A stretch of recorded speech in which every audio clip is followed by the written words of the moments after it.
শয়তানের ফাঁদ। একবার হজরত মুসা আলাহিসাল্লামের সাথে এক শয়তানের সাক্ষাৎ হল। মুসা আলাহিসাল্লাম শয়তানকে জিজ্ঞেস করলেন, তুমি কে? শয়তান জবাব দিল সে।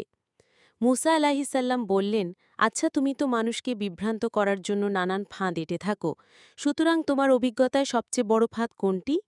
আপনি তো বড় অদ্ভুত প্রশ্ন করেছেন। এটা কি করে হয় যে আমার সারা জীবনের অভিজ্ঞতা আপনাকে বলে দেব? হজরত মুসা আলাহিসাল্লাম পীড়াপিড়ি শুরু করলেন। শয়তান বলল, আমার অভিজ্ঞতার সার নির্যাস তিনটি বিষয়, যথা: ১. আপনি যদি সদকা করার নিয়ত করেন তবে সাথে সাথে তা পূরণ করে দেবেন, কারণ আমার সর্বাত্মক চেষ্টা থাকে যে বান্দার ভালো নিয়ত ভুলিয়ে দেওয়া। আমি যাকে ভুলিয়ে দিই তার আর স্মরণ হয় না। বান্দা এ কথাও ভুলে যায় যে সে কোনো নিয়ত করছে কিনা। ২.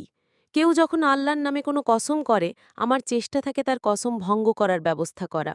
যেমন কেউ কসম করল যে সে আর কখনো গুনাহ করবেন না, তখন আমি তার পেছনে বিশেষ কৌশল প্রয়োগ শুরু করি যাতে সে অবশ্যই গুনাহে লিপ্ত হয়। ৩. যখন কেউ গায়রে মাহারামের সাথে একান্তে বসে, তখন আমি তাদের অন্তরে পরস্পরের প্রতি আকর্ষণ সৃষ্টি করে দিই। আর এই কাজ আমি আমার সাঙ্গপাঙ্গ দিয়ে করাই না, বরং নিজে করি।